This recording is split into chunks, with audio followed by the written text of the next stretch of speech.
أهلا وسهلا فيكم. Welcome back to our series of videos on Palestinian Arabic. واليوم زي ما وعدت راح نحكي عن possession. So possession is expressed in Arabic in a number of different ways, and it can get a little bit complicated. So today I want to review all the different ways of explaining or expressing possession, and then you'll be set to go, and you can always come back and refer to this if you are sort of confused by any of the things that come up in the future with this. So last time we talked about the الضمائر الملكية. So these are possessive pronouns, and these are like ismi, ismak, ismu.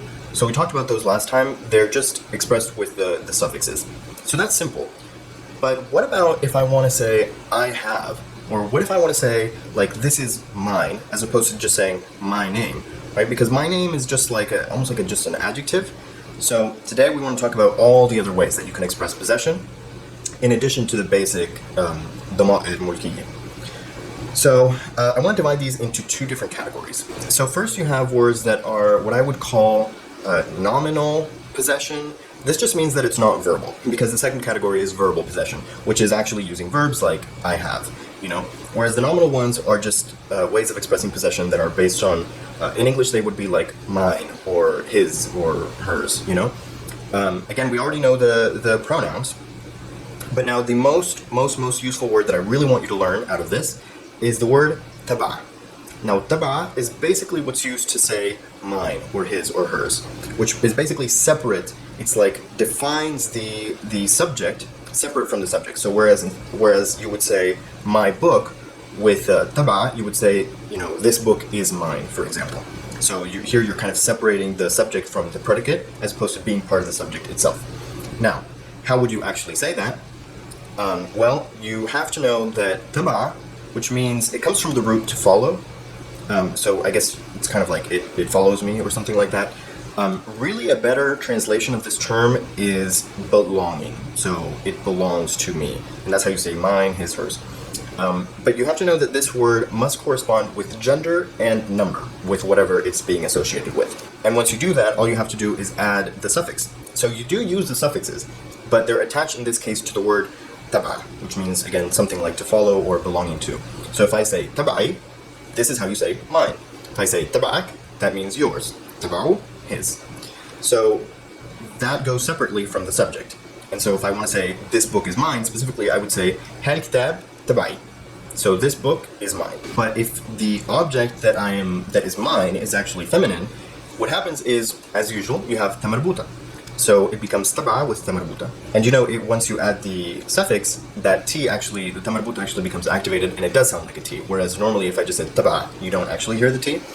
But if I wanted to say something like about a car, I would say, for example, هديك السيارة تبعتي. So here you actually hear the ta, and that means that car is mine.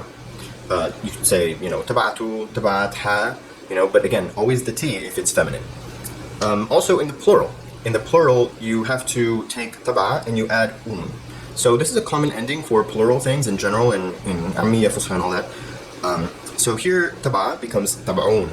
So for example, I was working in a bookstore, you know, I might say, هالكتب تبعون المدير. So these books belong to the manager, for example.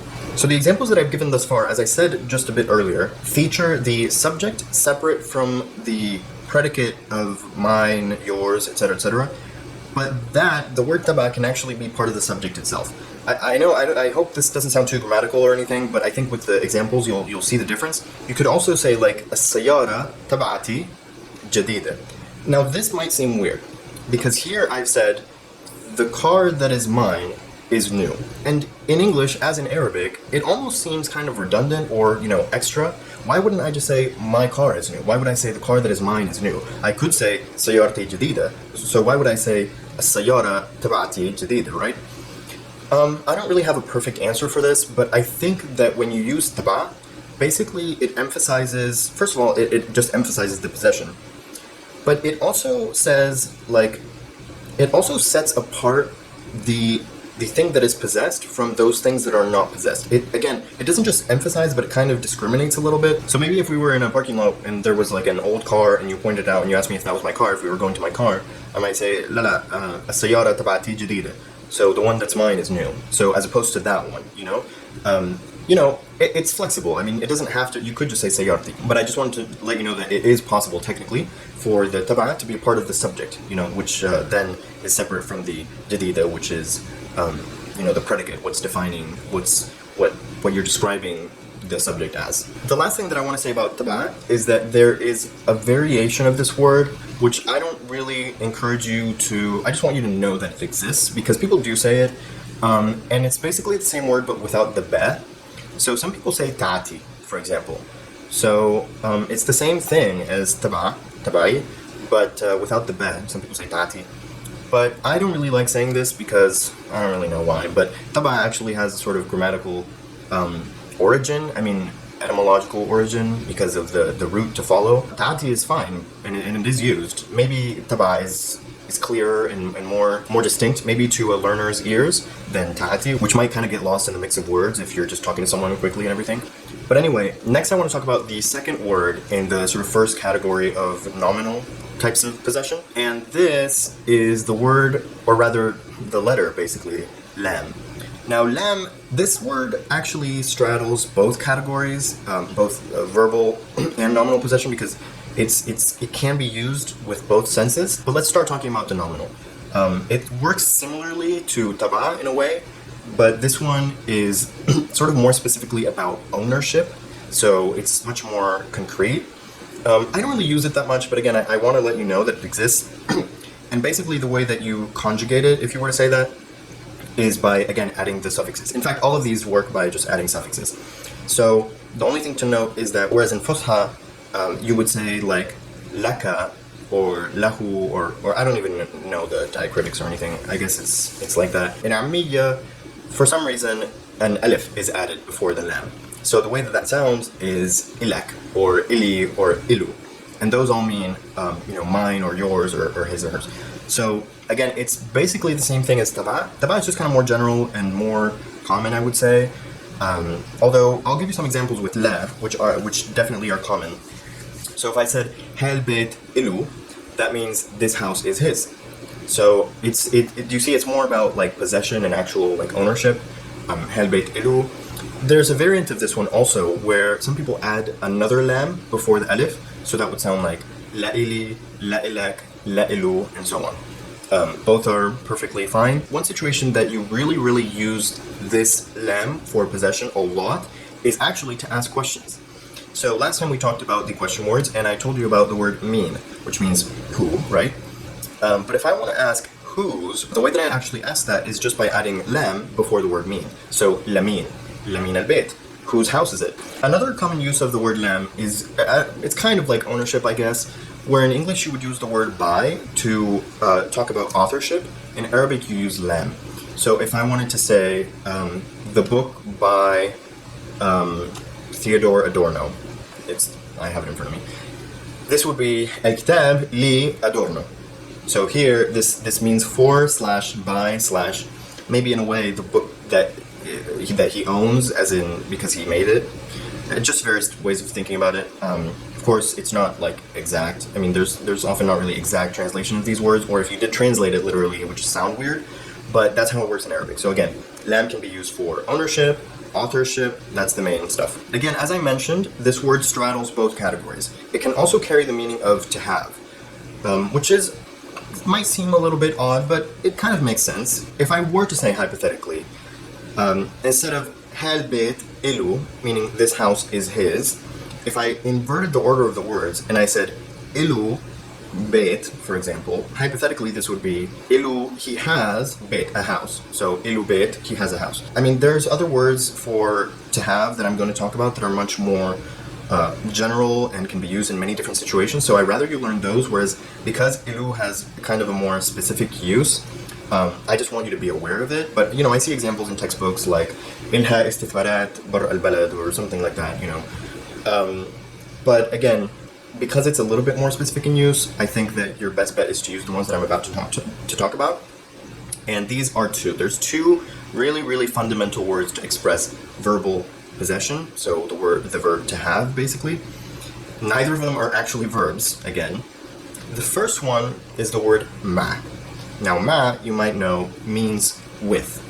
But actually, it's also used for possession It's just that it's used for possession of things that are more physical or actually like in your vicinity, tangible things.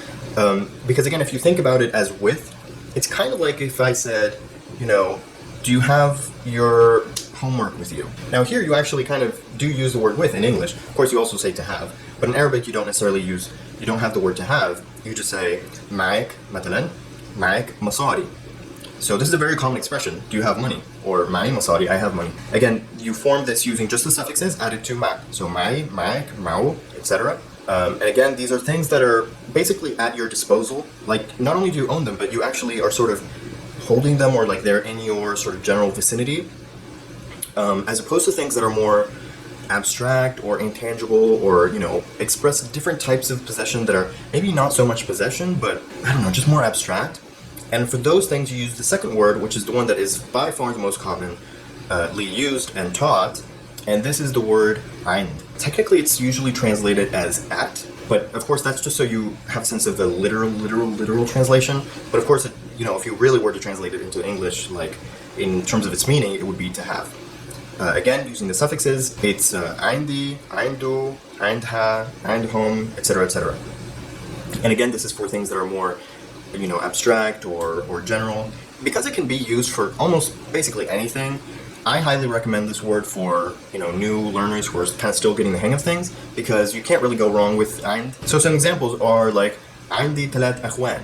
So I have 3 brothers. Okay, well, brothers, of course, it's not, I don't own my brothers. I don't have brothers, but, you know, I don't actually own my brothers, or, you know, anything like that, but I have them. You know what I mean? So it's kind of more abstract. Here you would use عند. You wouldn't use ma, because if you said معك ثلاث أخوان, that just means like your 3 brothers are with you, you know?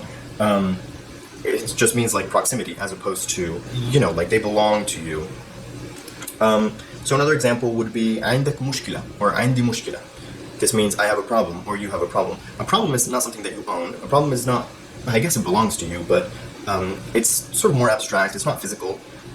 So here you would use and. I should mention that and basically never goes by itself. You know, you always have to have a suffix. The only exception is that as long as the and is followed by whoever is having. So if I say عندي, it means I have. But if I say عند المدير, it would be like the manager has. عند المدير. But the only reason that I caution here is because and actually can have the meaning of at in a way. It can sometimes indicate location. So the funny thing is that if you know any French, there's a word in French which is chez. And chez, if I say chez moi, it means at my place. So chez is used to indicate like someone's place, basically. Common restaurant names are like chez Jacques. It basically would be like in English, you know, restaurant called Jacques, or, you know, Mike's, or something like that. You know, like their place. In Arabic, it's exactly the same with the word ayn. So I find that kind of amusing. But here, if I said عندي, yes, it means to have, but it can also mean like at me, as in at my place. So in a way, it could be like at my house, for example. So let me give you an example. If I said تعال عندي, that means come at me, but it means like come to my place, you know, come visit me, you know, تعال عندي, you know, come to my house, and then we'll leave for my house or something. If I ask you في كهرباء عندك, that means, you know, let's say the power went out. That means like, do you have electricity at your place? So here, and is like the location, and it's like your location. That's why I said earlier, if I said عند المدير, that almost makes me think of like at the manager's place, almost like his house. So that's just something to be aware of, that there's these 2 possible meanings. I think with context, you'll never really get mixed up, but, you know, just be aware of that, because sometimes, you know, if I hadn't said this, you might see it and be confused about what is being really said. So yeah, those are the 2 types of possession. First, we have تبع and إلك, إلي, إلو, etc. These are what I call nominal. Maybe there's a real grammar term for this, but it's possession that is sort of related to the subject, or the, you know, sort of an object directly, as opposed to being a verb or functioning as a verb. The second category, which is words like ma and and, those are, you know, verbal. They work as verbs, to have, to possess. But the only thing is that they are not actually verbs in Arabic. They're, you know, I don't know if you would call them nouns, almost like prepositions with suffixes. So none of these are actually verbs, but some actually work as verbs, and you would translate them as verbs. Now, the last thing that I want to talk about is not quite really about possession, but it kind of goes together because it's related. And this is the word qad. Now the word qad, because it has qaf, you can say it ad or gad, etc. This word means much. That's the best translation I could come up with. It's hard to translate. It sort of refers to an amount or a degree or a level. Again, I mean, even if you try to define the word much in English, much doesn't mean anything. It doesn't mean much unless it's actually used in a sentence. So let me give you some examples. If, in English you can say, for example, how much, right? So now you're asking about an amount, right? That's why I kind of want to translate it as amount also. Now, ad is used to ask how much in Arabic. And the way that you do it is you sort of mash up the word ad with the word ish, which normally means what. So if you put those together, you get addish, and that means how much. So some examples here are addish and ahwe. This means how much is the coffee. Or you can say addish sa'. That means how much is the hour, but it means what time is it. The reason I want to teach this with possession is because you could say, like, how many books do you have, or something like that. They're kind of related. There is a little bit of a variant here in pronunciation. You could say addish, or some people are lazy. I hear this a lot. You can say adde, just without the sheen. And actually, this also applies for the other words that are based on ish. So even the word ish itself, you can actually hear sometimes people just say eh. This is not something that I hear too much, but it is used. I want to say in Egypt they use this a lot. To ask what. So just know that it is possible. And also the word lesh. Now this one is super common. For the word lesh, which is just ish with lam before it, basically, you hear le. So I just wanted to make you aware of these sort of variations. You can have ish or a in some places, lesh and le everywhere in Palestine, and also addish and adde, definitely also in Palestine, especially Jerusalem, etc. Of course, there's also the word akam or kam, which is basically based on fusha, but because ad has many more uses, I would say, I want you to learn this one, especially if you already know kam and whatnot. Either way, I feel like ad is more common, I want to say, so I'm going to focus on that one for now. So yeah, that's the first use of ad that I wanted to tell you about, which is to ask how much. The other use of ad is to say, it's not as common, it's not something that you'll need to say every day, but it is at the same time a very sort of colloquial and nice sort of thing to be able to say. Again, if we think about ad as an amount, when we compare amounts in English, we would say as much as, right? We can say that. So if I wanted to say in Arabic as much as something else, you would say ad with a suffix. So for example, I'll say ana bhab al-ahwa, so I love coffee. You might say mish addi, and that means, so I said I love coffee, and then you said not as much as me.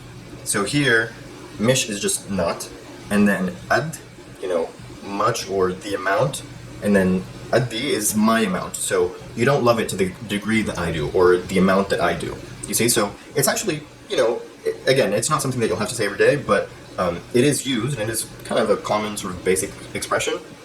So that's the second use of ad. Anyway, that does it for today's video. Thank you for watching. These videos are not as easy to make as they seem. It takes a long time. This is not something, I'm not a native speaker, as you know, so I really have to sort of think a lot about this stuff.